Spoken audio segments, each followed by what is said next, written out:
bentrovati all'ultima edizione del giorno del TG Flash di New Sicilia. Lutto nell'Arma dei Carabinieri, è morto il palermitano Davide Micale, luogotenente carica speciale, comandante della stazione Carabinieri di Gioia Tauro. Si è spento a seguito di una lunga malattia contro cui combatteva da tempo. È indubbiamente riuscito a farsi apprezzare nel contesto lavorativo, mostrando la sua determinazione e professionalità.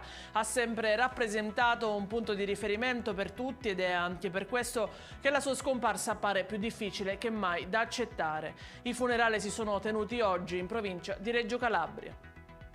Un incidente stradale si è verificato alle 2:15 della scorsa notte nella strada statale 640 Caltanissetta-Agrigento all'altezza dello svincolo per Santa Caterina. Il conducente dell'auto ha perso il controllo del mezzo che si è ribaltato. All'interno dell'abitacolo erano presenti padre, madre e figlia che sono fortunatamente rimasti illesi. Le cause dell'incidente sono ancora da verificare, sembrerebbe che il conducente abbia avuto un colpo di sonno.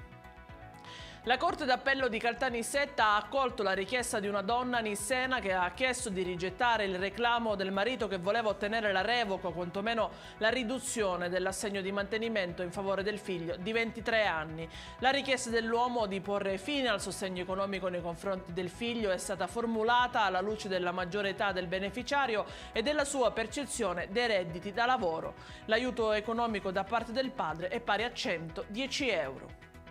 E in chiusura le previsioni meteo per domani in Sicilia, dove continuerà a splendere il sole. Nella mattinata le nuvole si concentreranno prevalentemente nella zona centro e settentrionale. Nel pomeriggio la situazione rimarrà quasi del tutto invariata, se non fosse per qualche annuvolamento maggiore sul versante orientale. La Protezione Civile regionale non ha diramato alcuna allerta meteo. È tutto per questa edizione, il TG Flash ritorna lunedì mattina alle ore 10. Buona serata.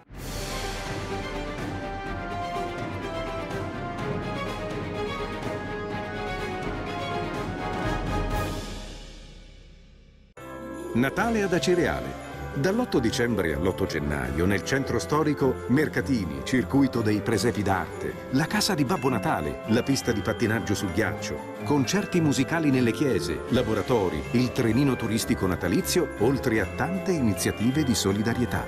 Il 24 dicembre alle ore 20 Uzzukku, tradizionale accensione. L'amministrazione comunale augura buone feste.